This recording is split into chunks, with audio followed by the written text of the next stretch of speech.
Welcome everyone to Sister Wives with Mary Jane Kay.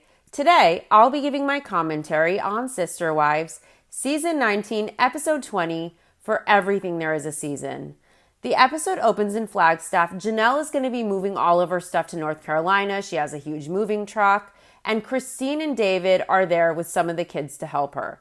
Janelle is still going to have Garrison and Gabe and Savannah in Flagstaff at this point, but she's leaving Flagstaff behind. She's really ready to move on with her life. She loves Flagstaff. She says it's a small town, it's beautiful, but really what she wants is to move forward. Janelle is really looking forward to the future. She's going to have this land that she bought with Maddie and Caleb, over 150 acres in North Carolina. So Janelle is excited to just build homes. She wants her flower farm. She wants her bliss. And she's really looking forward to starting a whole new life. So Janelle is stressed because this is a really big step, and she realizes she's never lived in the Southeast. So for her, this is a very big change, and she doesn't know how it's going to be. We learn this episode that Janelle and Christine always see themselves as Thelma and Louise, and we get a little taste of that this episode. Of course, Christine clarifies they haven't killed anyone or robbed anyone yet. Christine and Janelle are going on an adventure. They're moving on with their lives. And Christine and Janelle are driving together cross country. And David and Truly are also driving the moving truck, and they're helping Janelle move. I really want to point out that most men really wouldn't go out of their way to help their new wife's ex-sister wife to move and drive cross country and the whole shebang. And David really seems to have a pure heart and a really good heart and good intentions. David, as a man, went out of his way for Janelle. He was willing to include himself. He was willing to invest to help Janelle move. Janelle, who he really still barely knows. He definitely seems to have a lot more heart and a lot more character than Kotex. At the very least, we know David is much less lazy and much less selfish than Cody. He's willing to inconvenience himself for the people he cares about. Now, I thought it was awesome that David was really willing to pitch in, because you won't see every man doing that. Christine thinks what's going on with herself and Janelle moving forward in life, she sees it as girl power. She sees it as empowerment. And she's right. We see Christine and we see Janelle helping each other, supporting each other, taking the time out, making an effort to still help each other, to be in each other's lives, to support the family, even though they're in these new phases of their lives. Even though technically these two aren't sister wives married to the same toxic douche canoe any longer, they still have the closest thing to what an ideal sister wives relationship would encompass ideally. Now, back in Flagstaff on Coyote Pass, Cody says it was never intended for him to know that Janelle was moving. And he seems astounded by this. But, no shit. It's no longer Cody's business how Janelle lives, where she lives, what she does, how she spends her time. They're done now. In my opinion, they were done the second Cody told Janelle, it's me or the kids, me or my sons. And at that point, then they were definitely done when Cody demanded that Janelle not only change the terms of their marriage, but that she also change herself and the fundamentals of who she is completely to become more obedient like the goblin, for Cody to be willing to invest in their marriage again. Cody demanded, this is a patriarchy. He wanted to kick his sons out during the pandemic. He wanted to dictate how Janelle and the kids and the rest of the family should live before he was willing to give them crumbs of his attention, the crumbs Robin and her spawn could spare. Janelle had enough at this point. So by now, Cody should know it's not his fucking business that she is moving. She is no longer his wife. It's not his business. Cody didn't give a fuck about Janelle and his kids. Cody neglected his kids. Cody neglected Janelle. During the pandemic, when his family probably needed him to be a stable, secure rock the most. The worst part of it was that Cody blamed Janelle. He blamed his kids for why they didn't meet his demands, why they didn't live under his dictates. He blamed them for not submitting to him as the reason why he wouldn't come around. And the worst part of it is Cody used the pandemic as an opportunity to get what he wanted out of his life, which is a monogamish hell with Goblin. Now he wants to pretend to be vexed. Now, when this is what he wanted all along, to be free from the obstacles to his goals in life. The goal of monogamy with his toxic goblin. These divine soulmates have everything they want. So why are they so fucking miserable? Why the fuck do they always look so goddamn constipated?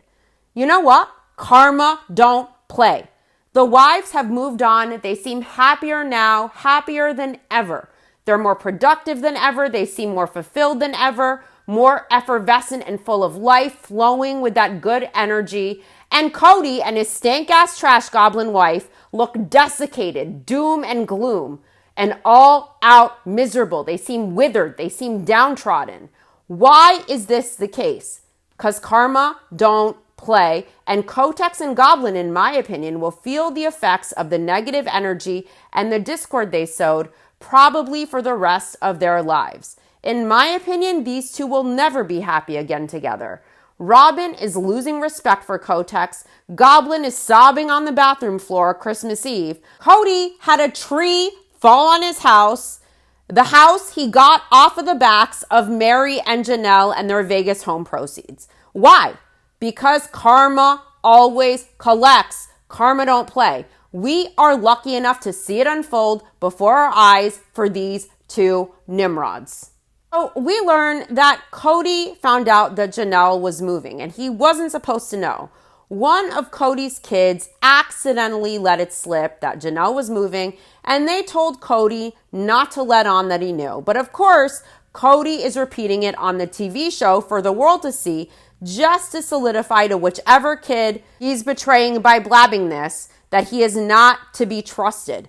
Because in my opinion, Cody isn't loyal to anyone, not even his own kids. He's only loyal to himself and his fragile little insecure ego. Cody telling this story, tattling on whichever kid accidentally told him now, this is an example of why Cody's kids don't trust him. This is an example of Cody always putting himself first. Another example is Cody calling his kids liars anytime they talk about the disturbing things that he has told them. Cody will easily stab his kids in the back. He'll throw them under the bus if he thinks in his pea brain that it makes him look like less of a shitty person. Remember when some of Janelle's kids were talking about how Cody had told them that he just wishes he waited and never got married and that he just married Robin first? These kinds of things are not healthy for kids to hear. And Cody told this story and then his kids talked about it. And Janelle also confirmed that several kids of the family have told her this story. And what did Cody do? Cody said the kids were lying because in his mind, it makes him look less morally devoid, like less of the snake oil salesman that he is. He will throw his kids under the bus if he thinks it makes him look better. Janelle didn't tell Cody that she was moving because she saw no reason to. She reiterates that their lives are not overlapping in any way. There was no need to tell him she's no longer his wife. And Janelle didn't feel like it was Cody's business. And of course, she would be right. Delusional Kotex says that he really looks at Mary as a friend and he hopes that he and Mary will be friends.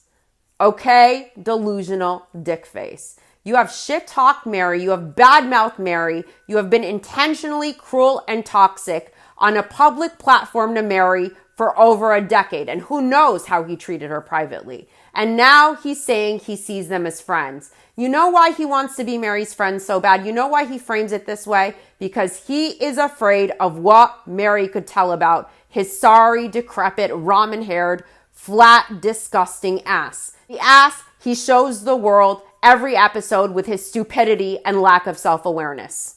Mary really could expose everything, the depths of Cody's control, the depths of his toxicity, the depths of how opportunistic he and Goblin were, all the manipulation. And I think Cody really fears Mary, and that's why Cody now wants to be friends so bad. This sick fuck thinks that he and Mary are going to be so good that she would want him one day, of all people him, to walk her down the aisle. Delusional much? Whack job? Crazy? Cuckoo? You know, Cody could keep telling himself whatever he wants, But one day, in my opinion, I think Mary is going to tell all, and I think that's what Cody's so afraid of. Cody also mentions that he heard through the grapevine about Christine falling in love and about her getting married. And when he heard that through the family gossip, he thought, oh, good for her. It wasn't just good for Christine, though. I mean, we remember what happened, right? When Kotex wanted to talk about Christine, it was her wedding day. And what did Cody say? Cody said, oh, Christine wanted to accuse me. She made accusations. And this was while her wedding was going on. Cody was in this mania, cutting down that tree he fumbled. Robin was there trying to prevent the same catastrophic clusterfuck that happened the last time Cody cut down a tree when a tree came down on the house.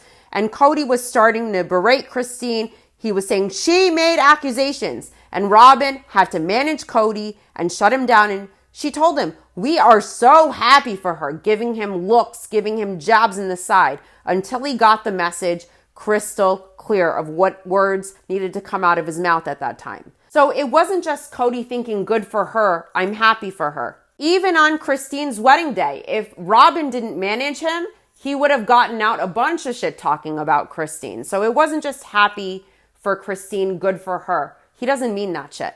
Although Cody was good with Christine and happy for her, he says Janelle is a different story. Cuckoo's Nest Kotex still thinks that he and Janelle could have worked it out. Even now he's saying he thinks he and Janelle could have worked things out.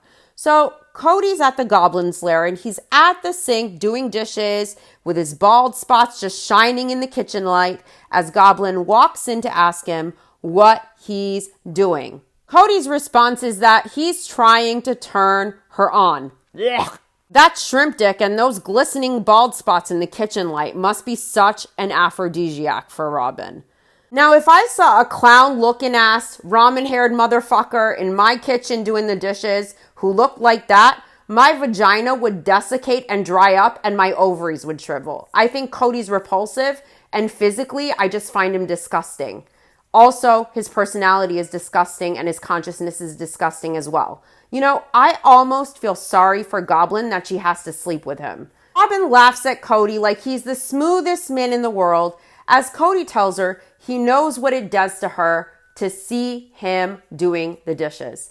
And Robin says in confessional, one of the quickest ways to a woman's heart is to clean the house.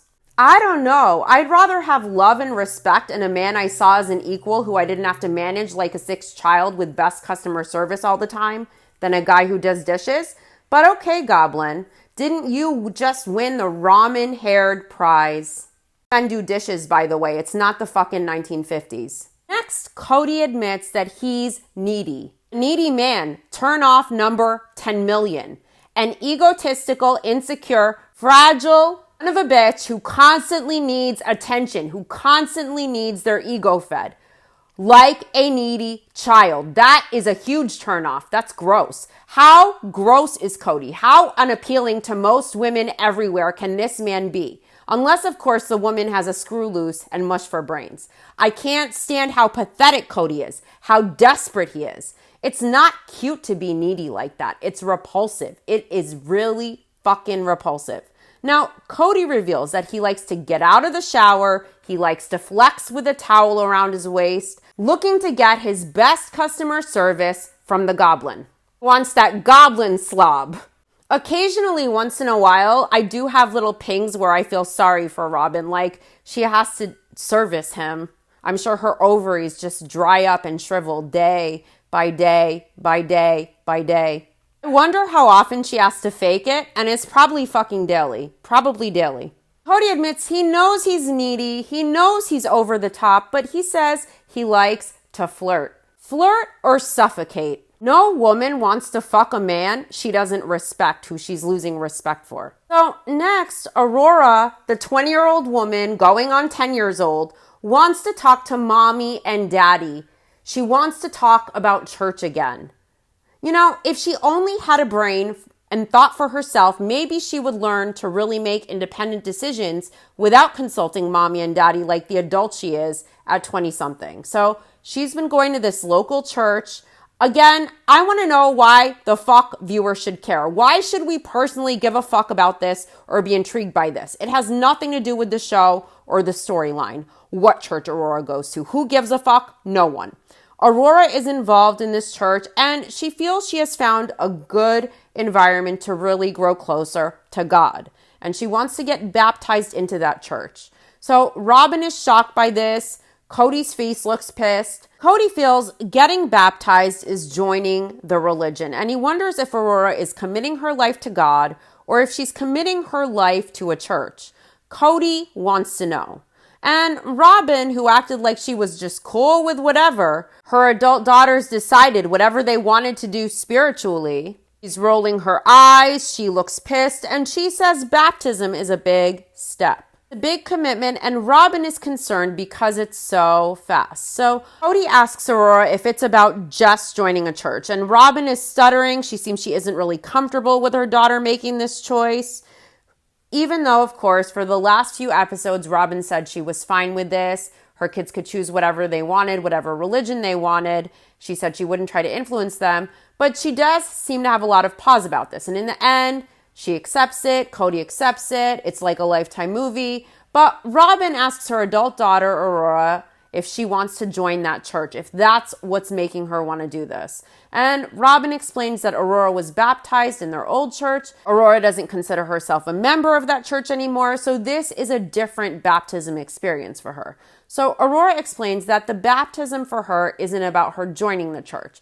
It's about her finding her relationship with God, taking the steps, saying, this is what I want to do. This is what I found. So Aurora sees it as a commitment to God and to Christ. And she says the church also presents it that way. It's a decision you make for yourself and your life.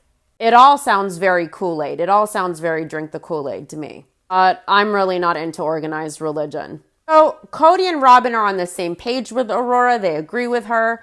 Cody's a little sus still. He asks Aurora what this baptism really means to her. And she says it's her declaration to say that she loves God. She puts faith in him. This really, it's also cringe. It's also irrelevant. It feels very drink the Kool-Aid. The show is supposed to be about the sister wives, the ex-sister wives. We don't give a fuck about Aurora or her relationship with God. I don't care. I'm really getting creepy Duggar vibes off of this. And I think Aurora is a little bit weird. Like the crying, the extreme emotions all the time. It's a lot. She's a lot. Now, Robin says she and Cody really prayed for their kids to find their religion, to find God, to find their spiritual path. And Cody, he tells Aurora he's proud of her. He looks like he's beaming with pride. And he says he spent his whole life leading his children, praying they would find a path to God. And he tells Aurora he's proud of her. He's so proud of her. And of course, we don't have to mention she breaks down just like her mother. Now, let's remember during this Lifetime movie moment that old Goldilocks here isn't Father of the Year. And he also uses Robin's kids on the show to further his narrative of showing how involved and how invested he is, how he's Father of the Year with them. While he has 13 other kids he ignores and neglects on a regular basis, and those kids feel deeply the effects of his neglect and his toxicity over the years. So Cody tells Aurora he has had experiences where God just lifts him like wind beneath his wings, and there's other times where he finds himself asking God where he is, but he feels a sense of something always. Cody goes on to say he had anger. He wondered, where are you, God? Why am I here all alone? He even wants God to pity him. He wants to show God, I pity myself and I want to be pitied. I want everyone to pity me. These are his prayers to God. God's probably like plugging his ears, putting in his headphones. Like, what the fuck is this? He asks God, why? Why am I here all alone when the family broke up? The family he refers to as the obstacles to his goals in life. Why is he insulting God? Doesn't he know? Doesn't their God see everything? What the fuck? If God exists, God heard him call his family obstacles on TLC, on television for the world to see. So if God sees all and he's up there in the sky, knowing everything, seeing everything, he fucking saw. He knows you called your family obstacles. He knows what you did. Cody's no longer angry, asking God, why am I alone? When the family broke up, he says now he feels more humble, where he has these divine moments again, where he is aware and God again gives him the wind beneath his wings. Why is it always bullshit with this guy? Why? Be more creative than that. The wind beneath his wings. Fucking, what is that, Bette Midler? I don't know. This guy is fucked. The only time this man thinks he feels God, in my opinion, is when Robin has his little micro peen in her mouth. That's the only, oh God, this man feels. If Cody had any God in him, if he had consciousness in him, instead of fawning all over this bullshit with Aurora, he would be calling Garrison, he would be calling Gabe and Savannah and Isabel and all the rest of his kids, taking accountability, making things right, like he claims he promised his God he would do when he made that vow with God on his birthday. These two, Cody and Robin, are charlatans and hypocrites, and they use God when it suits them for their fuckery and bullshit. Just the same way Cody and Robin use the kids to further their narrative when they want Cody to look like Father of the Year, to ignore the fact that he ignores the rest of the kids in the family. Robin and Cody and all their spawn need to fuck all the way off. I'm here to watch Sister Wives. I don't give two fucks about Cody, Robin, their spawn, or their monogamish hell. All of this is gross, and all of this bullshit is insulting to viewers and to their intelligence. And it's also incredibly uninteresting. Tell us why we should care about Aurora getting baptized. I don't care about her relationship with God.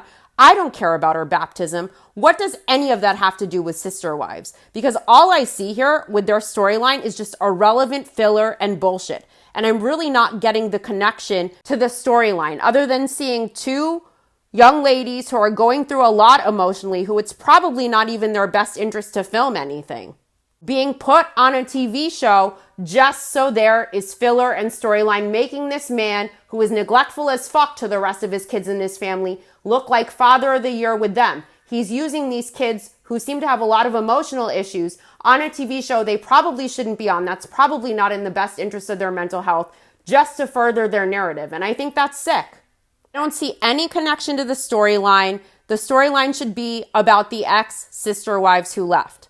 So Aurora is scheduling her baptism. She wants to do it soon. In my opinion, all of this church gobbledygook is probably about some boy at church that she's crushing on. She's dying to swap hormones with them, as Cody gave that huge biology lesson back in Vegas. The way that he put it in Vegas with the kissing and the hormones swapping in the mouths and all that pseudoscience, non-biology bullshit that Cody tried to spout as science because he's so intelligent. Now, Cody and Robin, they're all smiles. In my opinion, it's probably about a boy. And Aurora asks Cody if he would baptize her. Of course, Cody loves it when his ego gets fed. This is a huge Thanksgiving feast for his ego, and he loves it. He just lights up like a Christmas tree. Now, back in Parowan, Mary is doing a retirement party for her cook at the B&B. Mary really wonders at this point what to do with the inn. So the cook is retiring. She's legendary. Mary's going to miss her. She was friends with her mom. So Mary wonders now if the universe is giving her a sign to just shut down the B&B. She doesn't know. She's considering all of her options. So at this point, Janelle has butterflies. She is very excited, but she's scared for the unknown. She's finally going to get to live the life she has always wanted to live for such a long time, with nothing stopping her other than getting this land settled. Now, Janelle stops at Plot's Plot. It's a place to leave behind a symbol of your old life. It's like a container, storage container, like a pod. You leave something from your old life and you physically walk away, leaving it behind. And Christine reveals that she has had very upsetting dreams since she has left Cody. Sometimes she'll have a nightmare that she is still with him and she'll wake up in a panic. I can imagine. Cody was a toxic motherfucker who did a lot of emotional damage to these women and to his family. So Janelle never thinks about Cody. She never dreams about him. She says there's just nothing. And Christine feels that's because Janelle ended it well. Janelle thinks she and Cody were over a long, long time ago and that it slowly died. Christine recalls Janelle's birthday dinner, the last one Cody was excited to go on with Janelle. Janelle explains, well, she had nothing to do that day. She had no prospects. It was her birthday. She had nothing to do for dinner. Cody called her. Her kids were busy. She was home alone. So she said, why the fuck not? I might as well enjoy a meal. She agreed to go with Cody. Me personally, I wouldn't have wanted to gone and sit with that toxic fuck face. I don't care where he was taking me to eat, but I understand why she wanted to go. She went with Cody, and Christine feels Cody had something else in mind completely. Christine thinks Cody thought that he was going to win Janelle over with that dinner. Janelle says she was the one using him. She was already over him. She already knew it, but she wanted to go to the dinner. So Christine says this conversation that she's having with Janelle, it's like the ones you have with a girlfriend that are not meant to be overheard. And she says she was proud of Janelle. And of course, we flash back to Janelle's birthday, and Cody tells Janelle, they're driving in his car, and he says, if you wanted to go out for your birthday to the nicest restaurant in Arizona, where would it be? And he has this huge smile on his face, like he's really done well. And Janelle tells him, oh, Mariposa. And Cody's all smiles because he got a reservation there. Janelle says they had fun. They didn't talk about anything serious. And she explains that Christine teases her that Cody expected something more. Maybe Cody thought he was going to get some, but Janelle didn't think so. Janelle thinks Cody understood that it was going to go nowhere. Now, Cody says nothing was on his mind other than that they were in the friend zone that night. And he says he tried to have a nice time without any expectations. And Christine explains that people always ask, what was the final straw?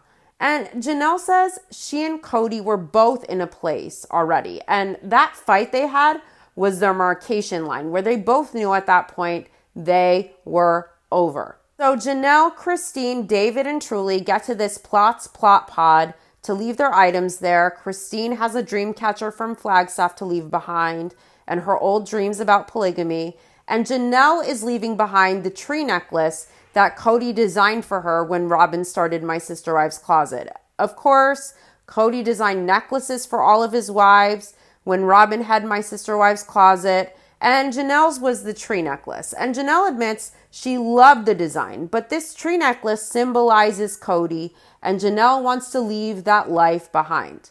Now, in my opinion, this plot is a scam. It's a clever way for these people who own it to make money. But also, people leave these items behind and they probably get to sell them and make money off them when it gets full. In my opinion, I think it's all a crock of shit, and I think the winners in the end are the people who own plot, who also, they get to charge you to make money to use the thing, and then they get to get rid of the stuff when it gets full. So they're the ones winning in the end. I think it's stupid. I don't think it's necessary, but it's a symbology of leaving shit behind. In my opinion, if you want to do it, you could do that for free. Bury the thing, burn it, sell it to Goodwill. You don't need to pay these cons to let you use the pod for them to only take your stuff and hawk it later. People are gullible. They find different things healing. I get it, So Janelle says plot was built to honor David Plotz, the CEO of a company. He was moving on with his life. So now this pod thing is a big pilgrimage site for a big life transition. Janelle likes seeing the different things that people left behind. It's cool in a sense. It's like a museum of people's history. But in my opinion, that's all stuff that's equated with the past, with something that's over, with past energy, with people's sadness, with people's emotions, sometimes with people's bad memories, things they're walking away from. Why look through the bad energy people are leaving behind? I wouldn't mix my energy with any of that stuff, but I get it. It's kind of like a museum of people's bad memories, of people's pasts, of people's histories. And if you look at it just from that aspect, that can be interesting in a sense. But I wouldn't be that curious. I wouldn't want to do that. I don't know. Now, Janelle loved it. So I would say this. That was way more interesting. That was way cooler than Robin and Cody and Aurora and any bullshit they provide to the show, which is zero, nothing relevant. That was at least relevant to the sister wives. So Janelle explains how this trip is very symbolic. She is leaving the place that she has always lived, and she's going somewhere so completely foreign, stepping into a new life, leaving behind friends, leaving it all behind. Janelle says she really mourned the loss of the necklace, but she knows it was just time to leave it. So Mary says she does look through her stuff sometimes and she'll realize that, oh, I don't need that anymore. She says it's weird how when you physically get rid of something, it really makes you feel lighter. Yeah, because all that stuff has energy and it brings back memories and it's tied to your memory. Of course you feel lighter. So Mary has felt that a lot in the past year, getting rid of things, feeling lighter because of it. So back to doom and gloom in Flagstaff, Robin explains how ever since Aurora and Brianna started attending this church, they've really enjoyed it. And Cody was really stunned that Aurora asked him to baptize her. Cody was shocked. He's shocked that he would be allowed to do this and to do the baptism because in his religion, he wouldn't have the authority to baptize Aurora. So, of course, Aurora's crying as usual. Her emotions are always all over the place, just like her mommy dearest. And Cody agrees to baptize Aurora. And, of course, he's taken aback. His ego just loves this. And Cody hugs Aurora, the father of the year, as he can't even bother to call Gabe or Garrison. And by this point, Garrison was probably suffering his own emotional battles, his own personal demons. Cody didn't even seem to give a fuck about it. We don't hear Cody mention any of his other kids at all. But here he is on camera, being father of the year to Aurora, all for show as she sobs in his arms, and it's a beautiful Lifetime movie ending. What a fucking joke. What a fucking joke. So Robin feels Aurora, including Cody, asking him to baptize her. It's a way for Cody to be included. It's a way for Robin to be included. It's a way for Cody to be a part of it and not feel like an outsider. So, of course, what I get from this is that Cody had issues with this. He felt like an outsider. He wasn't really included in the church bullshit. And so in order to appease him, in order to stroke his ego and feed it and make him feel important, make him feel included, make him feel integral to this, like the important star he thinks he is going to baptize her and get all the limelight. He will be the hero who gets to baptize his daughter Aurora, and he'll feel important and he'll complain less about this since he clearly doesn't trust Robin alone at church. Cody loves the limelight, and it seems to me that everyone constantly coddles Cody. They kiss his ass, they make him feel important, they make him feel central, and Cody just eats it all up, being too stupid to realize that these people are just managing him. And Cody gets to feel like father of the year, and he gets to use Robin's kids as a way to make him feel good, as a storyline to show out what a great father he is, to ignore how neglectful he is, what a shitty father he is to his biological children, as he gets to play act at being father of the year with Robin's kids. And Robin and her kids enabled Cody, and they fed that ego till it was fat. You know, when does the fuckery end? When does the bullshit end? Aurora and Cody and Goblin group hug. It's all very contrived, as Cody reflects that it feels to him like the right thing for Aurora to do. Cody feels Aurora is following her life path and her beliefs, and Cody supports that. I wish Cody would support Gabe and Garrison and all of his other kids. Why doesn't he support taking accountability with them and rebuilding those relationships by taking accountability with them? What the fuck is this play acting at Father of the Year? I think it's bullshit. So Christine reflects back on her past life with the family and the going on trips, and Christine recalls getting to a hotel, and Janelle would always be in a different place when they traveled as a family than she was. And Christine says she was much more needy than Janelle, and she really didn't realize how needy she was. And she says she had all these needs that weren't being met. She admits she was needy, and she remembers they would get to hotels. It would be a lot of anxiety. Cody would never say where he was going to stay with the wives, which wife's night it would be. The wives would wonder who was going to get Cody. Janelle would dread when Cody would stay with her. She says he was such a disruption, and she really wanted to have her own space. You know, this reminds me of the time seasons ago when the family went on that big caravan RV road trip in a million different RVs and vans and vehicles. And Cody was supposed to have a night with one wife, and I think it was Christine. And he decided he would rather stay in the RV at the campsite. He liked the campsite a lot. So he changed which wife he was going to stay with, even though it wasn't her night. It was someone else's night. And Christine complained because it was supposed to be her night. She had a hotel room. And Cody warned at that point, if you want me to stay in a good mood, you're not going to complain. You're just going to accept this. And that was a clear example of how Cody would manage and manipulate these women into doing what was convenient for him, what he selfishly wanted to do, whether it was fair and equal for them as his wives in this plural marriage or not.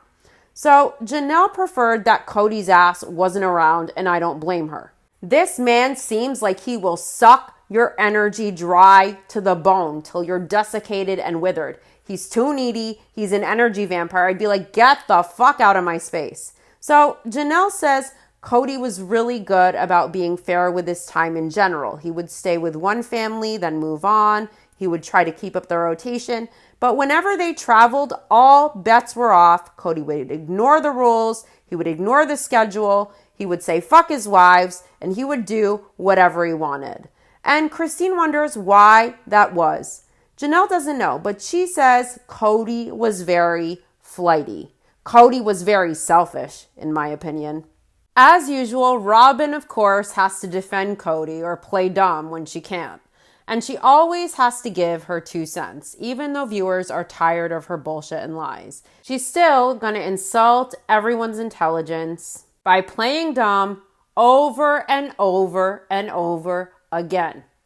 She sucks at feigning cluelessness. You would think she would do better since she has aspirations of being an actress from so long ago. Robin says as far as Cody's schedule, she just doesn't know. She frowns her upside down Mrs. Potato Head frown, and she says she was just okay if Cody wasn't there and she was okay if he was there. Robin claims to be so religious. She really does. She's always talking about her morals and God this and God that and her faith this and her faith that. Does her God, the invisible entity in the sky who sees all, does God like liars? She says she's okay if Cody's there. She's okay when Cody wasn't there. She didn't really care where he was, whose house he was at, because of course he was mostly at her house. Does God like liars? Goblin is a liar, and they say the devil is a lie too. But I think we are really witnessing evil in the flesh with this wackadoo. She's chill, she's cool, she's totally okay. She's whatever. It doesn't matter if Cody's at her house or if he spends most of his time at his another wife's house. She doesn't care. She's totally okay if Cody isn't there. She's cool when he's there. She is so chill with whatever, right? She's chill with whatever.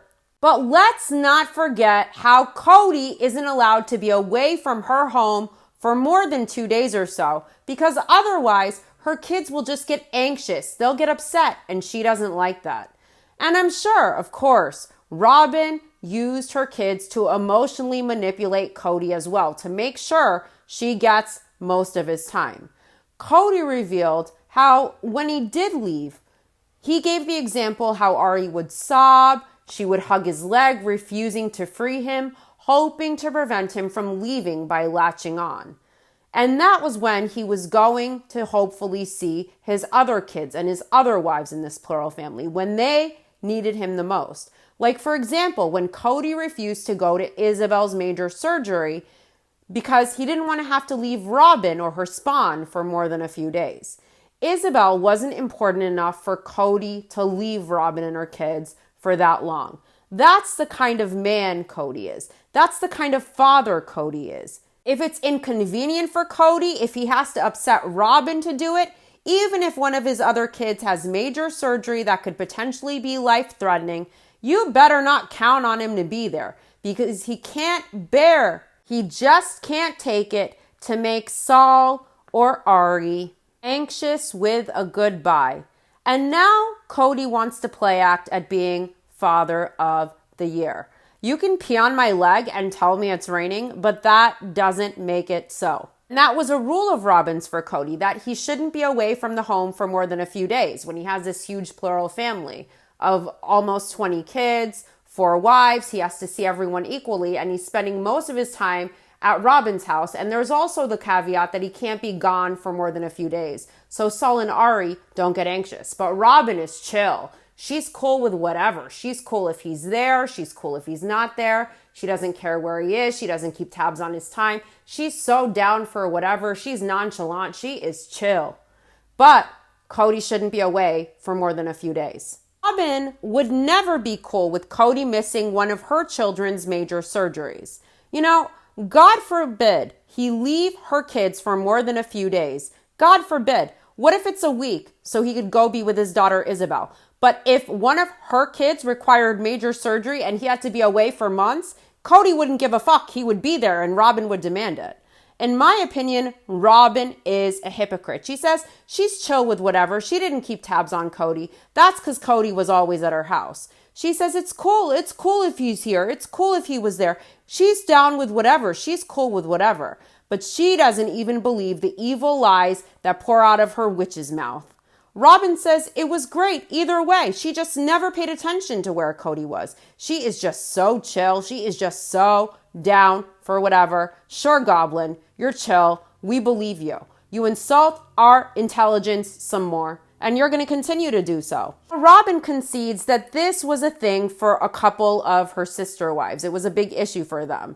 I'm sure it was a thing when Cody vowed to be a husband equally to all of these women and father equally, investing equally in all of his kids, for Cody to not give equal investment across the board. This man made these children with these women, and then he didn't invest equally with his time, presence, attention, investment, or heart. He neglected his kids, he neglected his wives, and he treated Robin as if they were in an almost monogamous marriage for years to give Robin, the favorite wife, and her kids most of his time, attention, and investment. So yes, this was a big thing to Cody's ex-wives. This mattered to her sister wives. Where Cody was mattered because Cody wasn't keeping up with his end of the deal, with the promise he made to these women when he married them, when he decided to cater almost exclusively to Robin as the favorite wife, her overly needy, emotionally unstable, feeble ass, and to all of her kids who are equally as needy, as he neglected his other wives and kids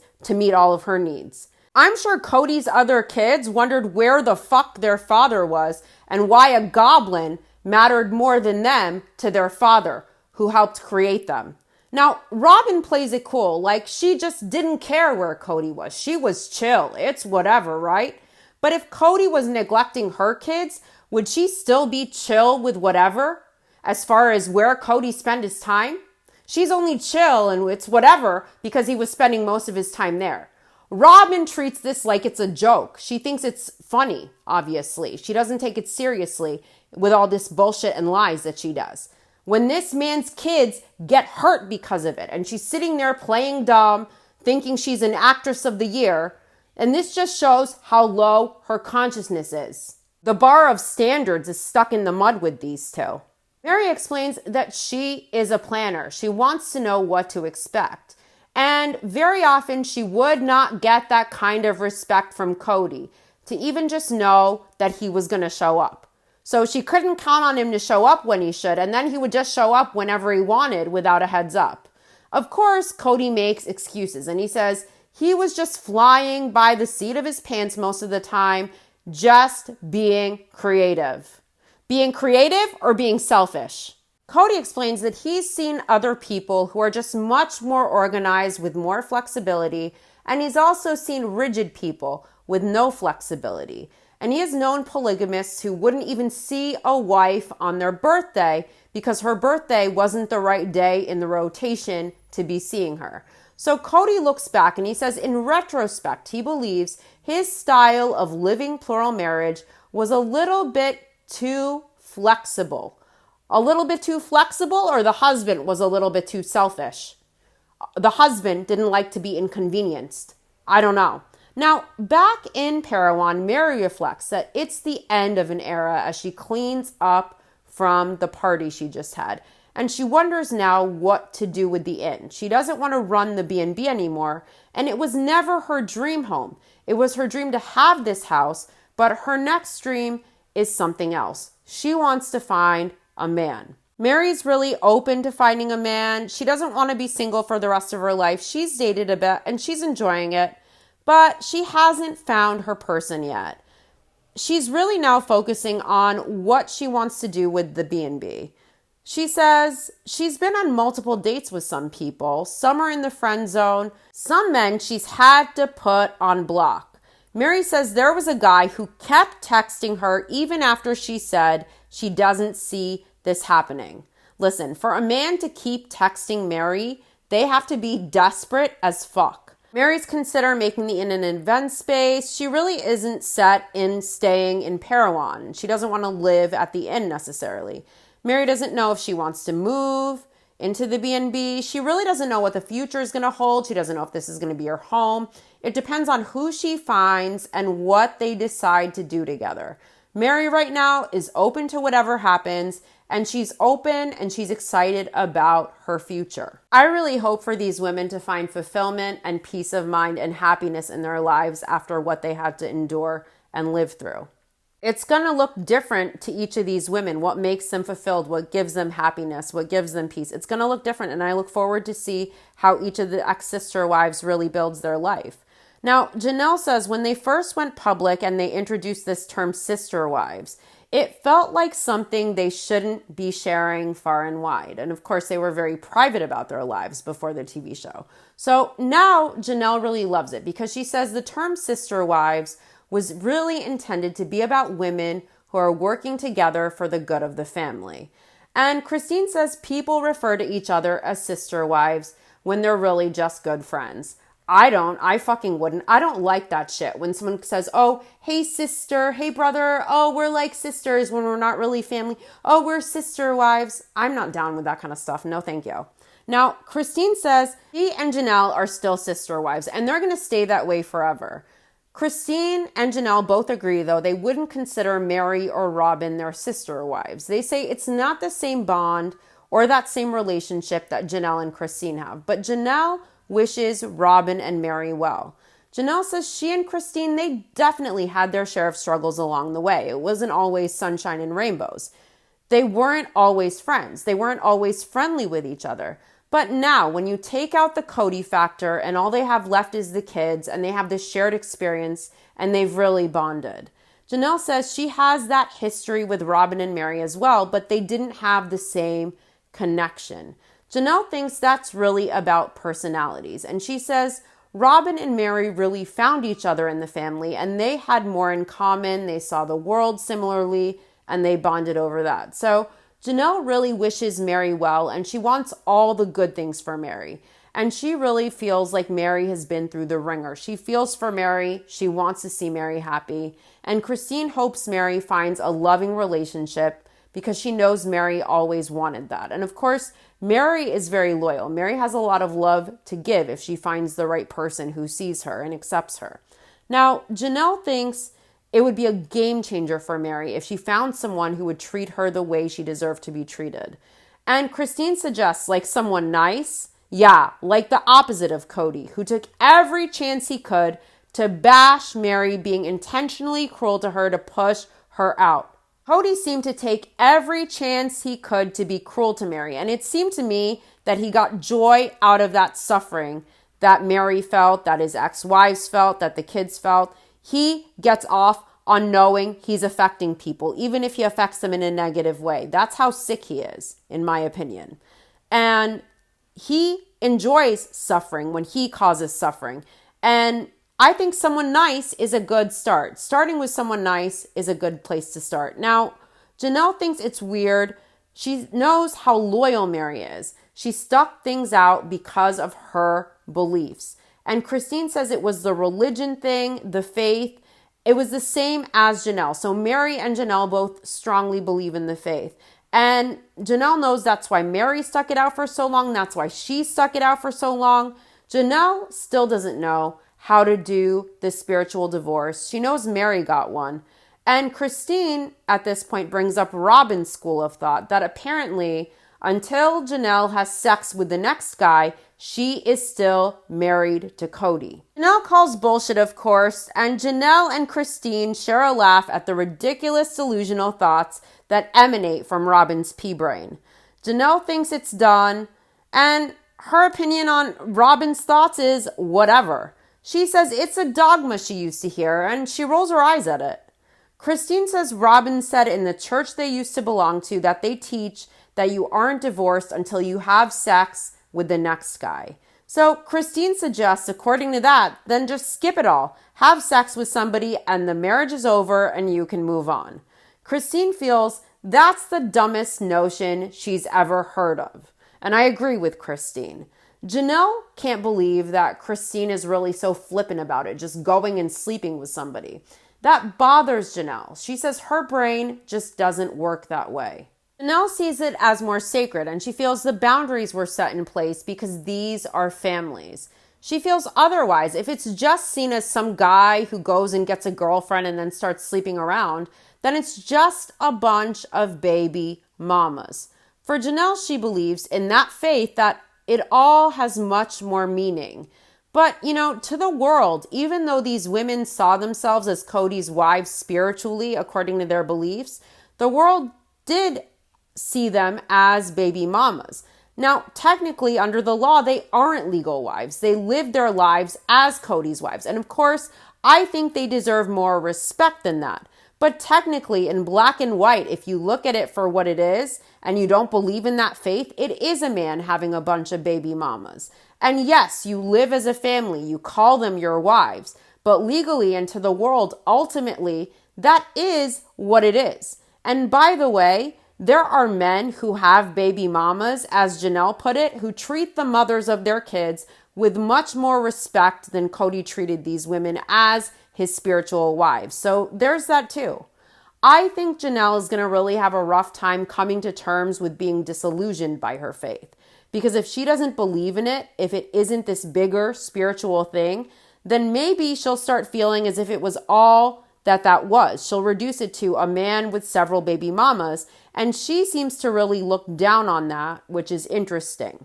Now, Janelle feels they were more than baby mamas. They were a family raising children together as a family structure, not just a whole bunch of women who are sleeping with some guy. Mary doesn't buy that unless she has sex with someone else, that she is still attached to Cody.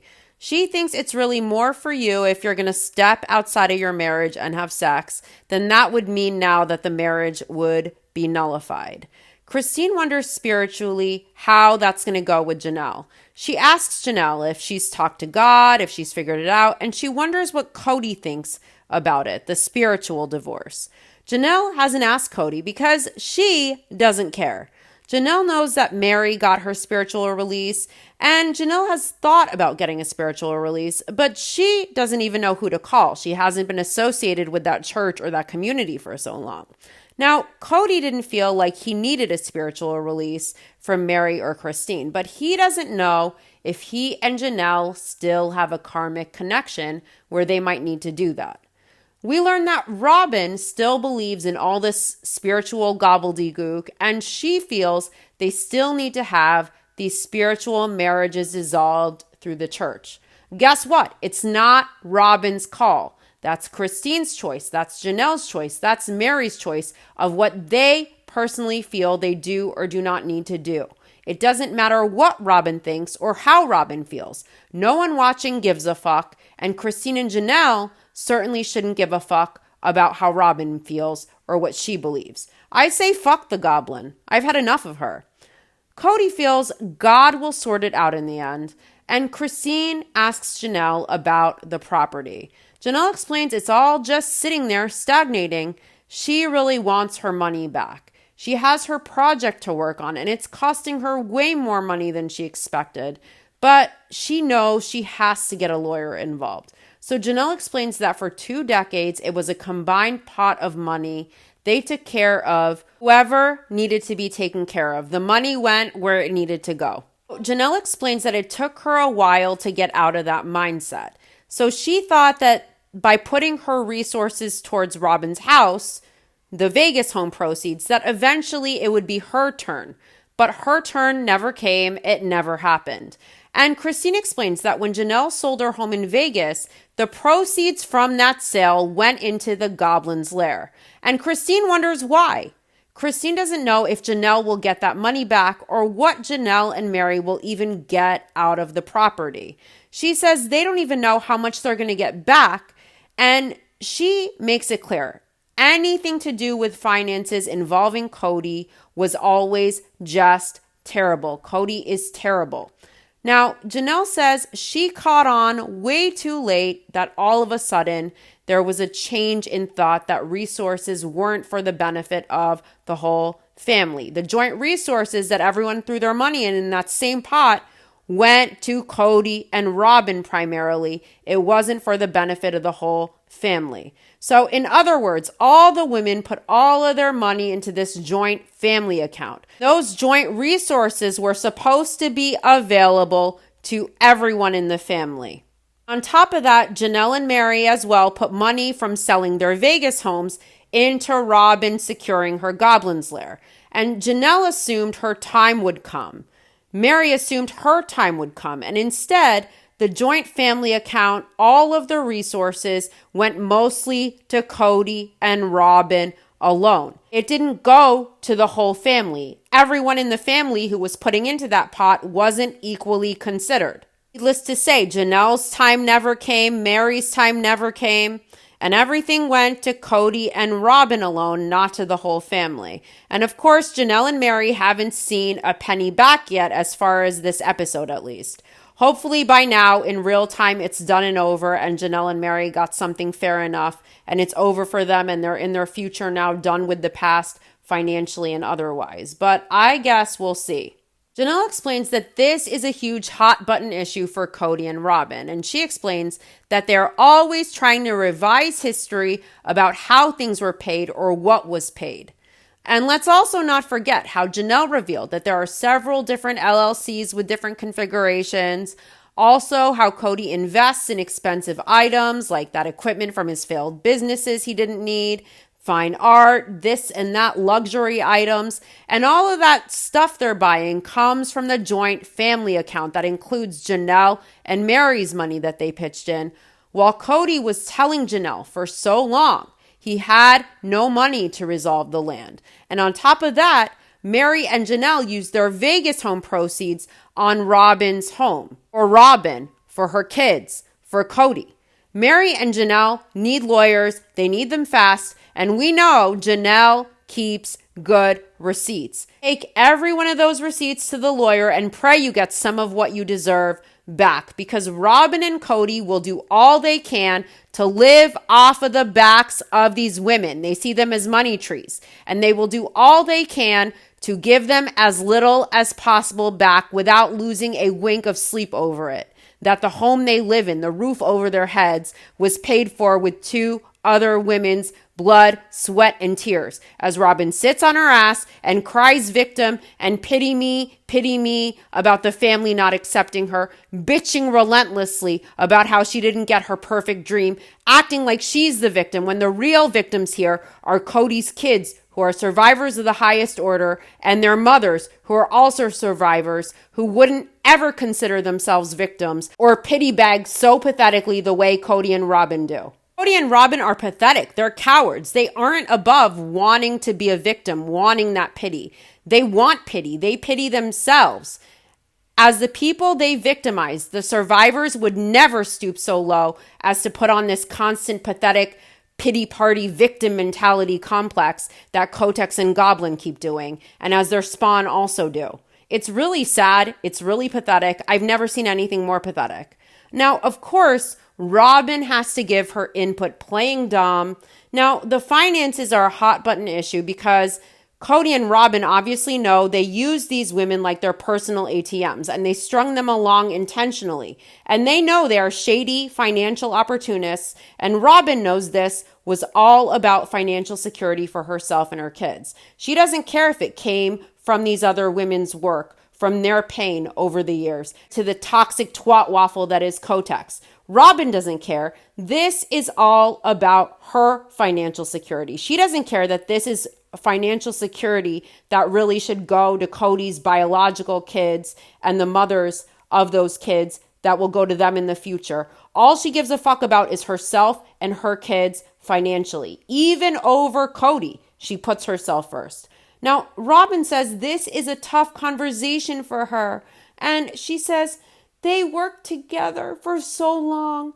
And she claims she helped them so much with the earlier years. Robin helped so much in the earlier years, or she bled the family dry in the earlier years, stretching their already finite finances even further. Robin lived off Cody and his family. Robin had the family pay her debts. Robin used the family to fix her mountain of financial issues, and she drained them clean. She drained them clean out with her failed business idea, with her goblin's lair, and God knows what else. What does Robin consider her help in the early years?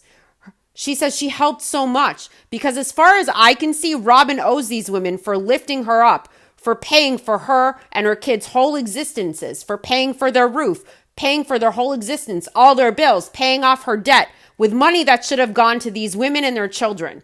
Maybe Robin should get on her knees and thank these women for everything she has today because of their blood, sweat, and tears. Robin needs to fuck off. The only person she helped is herself by helping herself to the money that belongs to these women and their children that they worked for. Fuck the goblin. You know, when are they moving to Europe? Because I don't think America wants these rodeo clowns anymore. Maybe they should go to Europe. Cody said he wanted to go. I think they should. Robin helped so much, or Robin helped herself to their money? Robin says, this all just feels so imbalanced. It's imbalanced for her. And Cody says he tried to help Janelle buy a house, but she got mad at him. He says Janelle just wanted that RV lifestyle. Cody needs to stop lying and twisting like a fool. As we recall, Janelle got an RV and she lived on the land because she was in a rental. The rental was sold and she didn't want to waste money, family money, buying a home when she knew they had to pay off the land and she couldn't afford buying a separate home and also building and paying off the land. Cody is lying and Cody is making excuses, knowing Janelle did the only thing she felt the family could afford. The only thing she could afford, with the belief at that time that they were genuinely going to build on that land. Cody is a snake oil salesman, and if it comes out of his mouth, it's a lie. Cody says now that they're broken up, the wives want to say they didn't get something or they gave something, but Cody says they didn't. They were just making sure everybody was taken care of. In other words, these women didn't give anything that they shouldn't have. They were just, by paying for Robin's home, a large chunk of it with their Vegas proceeds, making sure the angel cap in hand was taken care of. Cody is trying to frame the money that Janelle and Mary gave towards Robin's house as something fair, as helping everyone, when really what it was is it was opportunistic of Cody and Goblin, who never intended to give back to Mary or Janelle ever. And by that point, Cody knew what he wanted, his monogamous hell with Goblin. And he knew he was going to be pushing these women away, and the pandemic was the perfect opportunity for that. I believe Cody knew since probably the time he divorced Mary legally what he wanted to do. I believe he knew when she first came into the family, frankly. Cody and Robin shamelessly strung these women along for their TV show, for their wallets. They didn't really give a fuck about anybody's feelings. And Robin angled. She wanted to be legal wife from day one. Janelle and Christine revealed what? What did they reveal? They revealed that Robin would tell these stories. Oh, I know this story of this polygamous family. Oh, and the first legal wife, she selfishly divorced him so he could marry the second wife and adopt her kids. That manipulative witch was planting seeds. We see you, Goblin. We fucking see you, Goblin. Cody and Robin never intended to pay these women back, and they intend to take as much as they can before it's over, in my opinion. I think Cody knows Janelle is going to bring this up.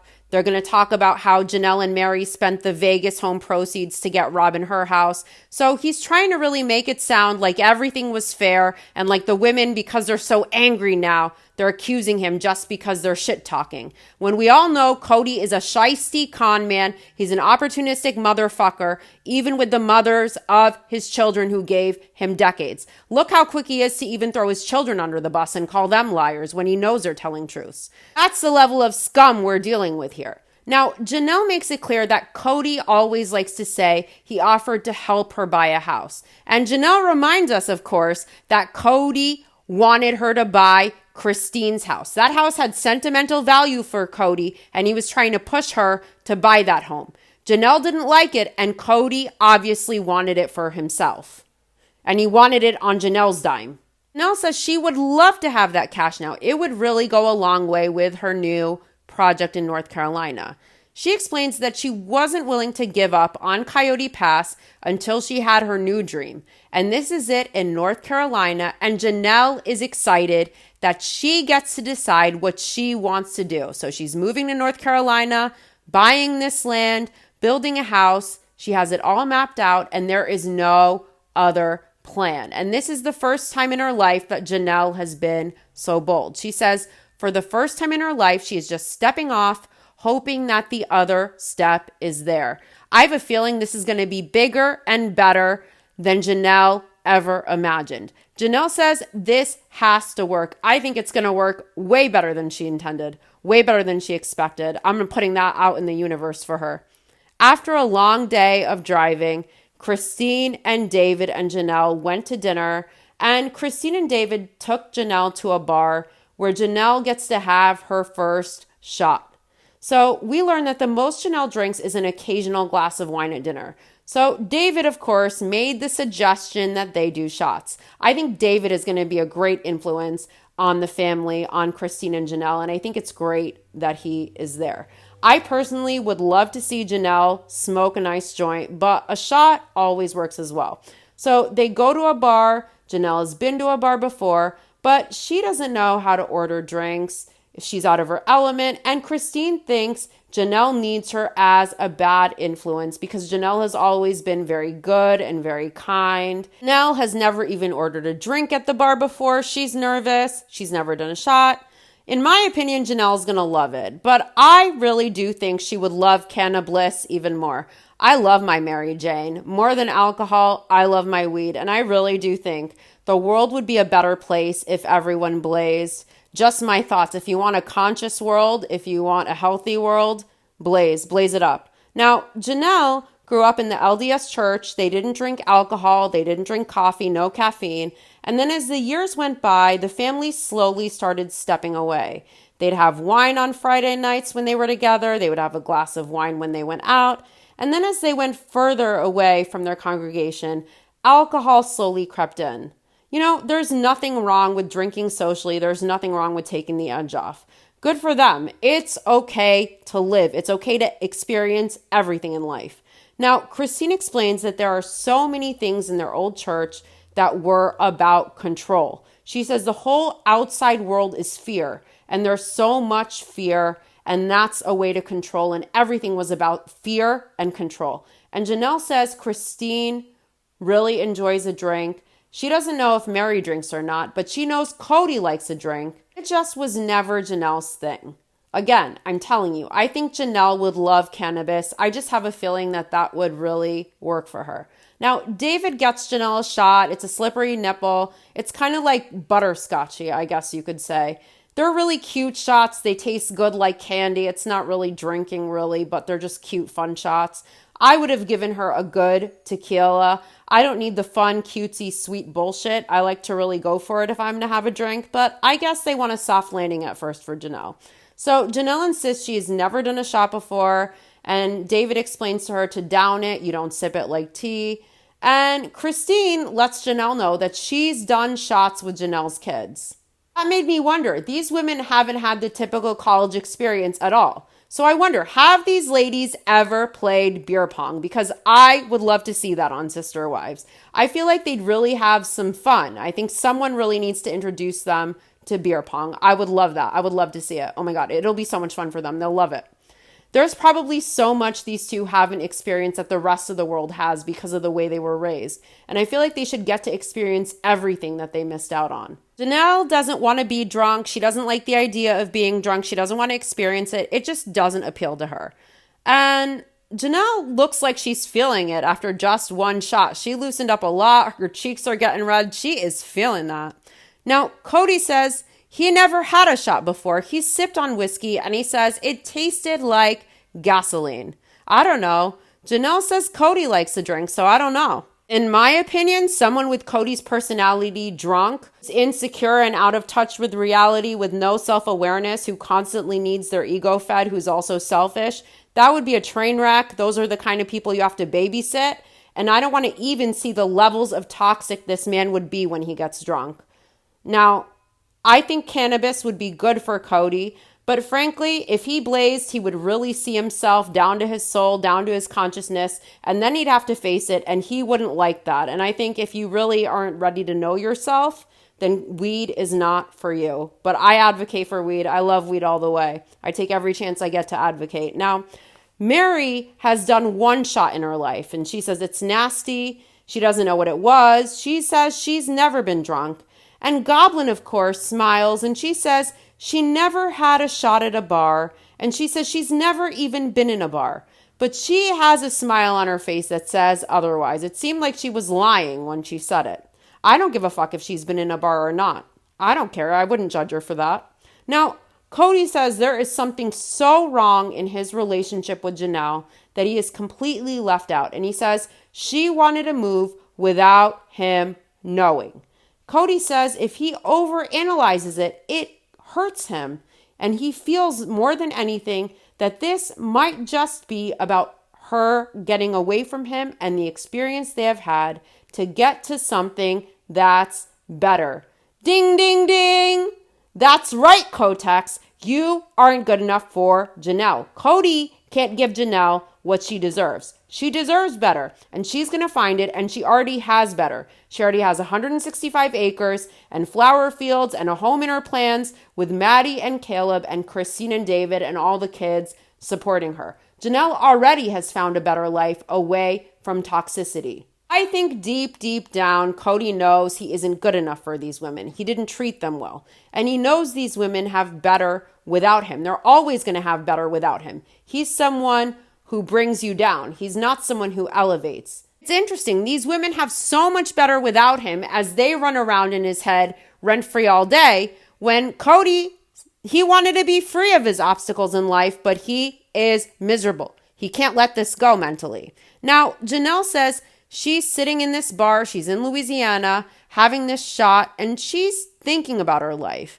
And she knows her life is really about to change. She knows it's no big deal to have this drink in a bar, but it's a new experience, and she's conscious of the fact that she's looking forward to many new experiences. She knows she's going to have a lot of new experiences, and there's a lot of work to do with her new project. She says she feels invigorated at 55. She doesn't look 55. I think she looks younger than that. But she feels invigorated at 55, starting this new chapter, and she's excited for it. She says, change and growth are scary, and we don't always want to get out of our comfort zone. But then when you do, she feels like it's the most interesting place to live your life. You go, girl. Fuck yeah. Now, I have said this a million times, and I'll say it again. These women will have love. They're going to have peace of mind. They're going to have fulfillment in life. They're going to have happiness, and they will thrive away from the toxicity that is Kotex and Goblin. Those two were sucking them dry, weighing them down, bringing them down, barring these women from actualizing their full potential in life. And now the women feel free. They feel relief. They feel renewed, away from the black hole that is Cody and his Goblin. The sky is the limit for these women, and they are thriving set free. But if you notice, Kotex and Goblin, they're emotional, they're angry, they're upset, they're all over the place. Robin's sobbing on the bathroom floor on Christmas Eve. She's busy playing victim, attempting half-hearted lies, attempting bullshit, trying to rewrite history. These two can't face themselves in the mirror. They aren't comfortable with who they are, and it's clear that they're weighed down by the weight of their karmic toxicity and the negative energy they sowed to get what they thought they always wanted. They look miserable. They're desiccated. They're dried up because karma don't play. And again, karma will never allow these divine soulmates to be happy, in my opinion, because Cody achieved freeing himself from his obstacles in life in the cruelest, most negative way possible that caused the most trauma and the most suffering and the most negativity, not only to his kids, but to the mothers of his kids. These two paid a very high price for this monogamous hell they created, and karma isn't going to allow them bliss. And as they suffer and they play victim, as they insult our intelligence with their lies, as Robin sobs on the floor of her bathroom, just remember, these two brought this on themselves, and they will continue to with their toxic bullshit. Again, karma don't play, and I don't think it's done yet. And we get to watch because we're lucky. Just like we got to watch all the amazingness of Christine falling in love, marrying her soulmate, We get to watch Mary find the love of her life, hopefully, and we're going to get to see Janelle realize her dreams. And the thing that kills Cody the most, in my opinion, is at the heart of his family, his kids he ignores because they're too inconvenient, the mothers of his kids he views as his mortal enemies, Janelle and Christine. They are still a united family. They still go on. And the family continues without Cody and without Robin. And it is much more loving and much less toxic without the hell they bring. And now David is there with his kids, and it will just keep growing. And the family doesn't need Cody or Robin to grow and survive and thrive. And I think it's a beautiful thing. That does it for this episode. I'll be back soon with the next episode of my Sister Wives Rewatch, Sister Wives Season 6, Episode 12, Mother-in-Law Invasion. And I'll also be back with the rest of Season 19 when it comes back this spring. It really looks like Mary is going to delve into her relationship with Robin and how Robin ghosted her. And it seems like Robin is pretending to potentially want to try to pursue plural marriage with Cody, and it's probably just for show. Also, we're going to get more insight into Janelle and Mary fighting for their fair share of Coyote Pass. Now that I look forward to. Thanks for listening, guys. I'll see you soon. Bye.